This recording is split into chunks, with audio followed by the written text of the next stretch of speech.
Again, we're speaking with Dr. Byron Johnson of Baylor University's ISR, the Institute of Studies for Religion.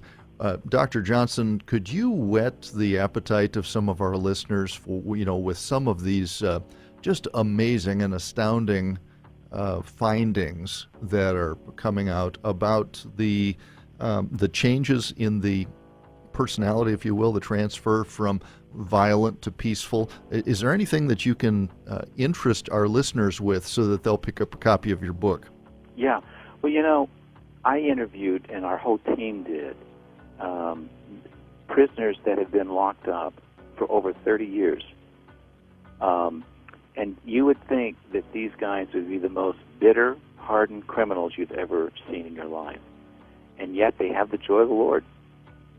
And now they're in their 60s, 70s, 80s.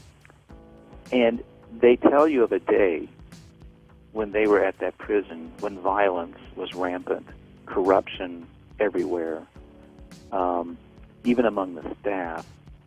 And to see these things changing so remarkably, and in ways that we can measure, it's truly special.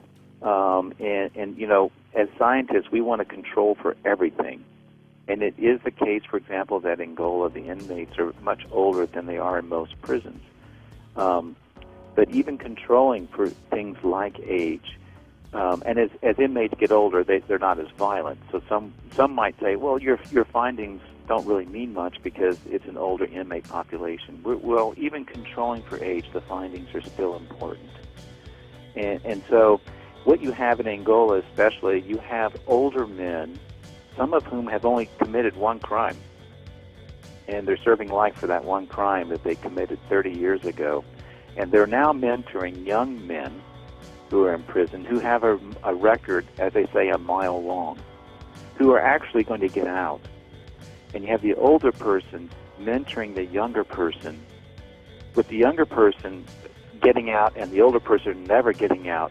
But here they are mentoring these young men and pouring into them, not in any way bitter that they're never going to see the light of day getting out of that prison, knowing that they're going to die in the prison. I mean, at Angola, they have, I think, 3 deaths a month now, just because of the aging out of the prison population. And, of course, what does that mean? Well, you have these inmates now that provide grief counseling because their family members are dying while they're in prison. And so, time and time again, what you see is hope and purpose and meaning among people that you might expect to find just the opposite. And so they're taking find charity. I mean, these guys, they tithe. What little they have, they tithe on it to inmates that are less fortunate than themselves.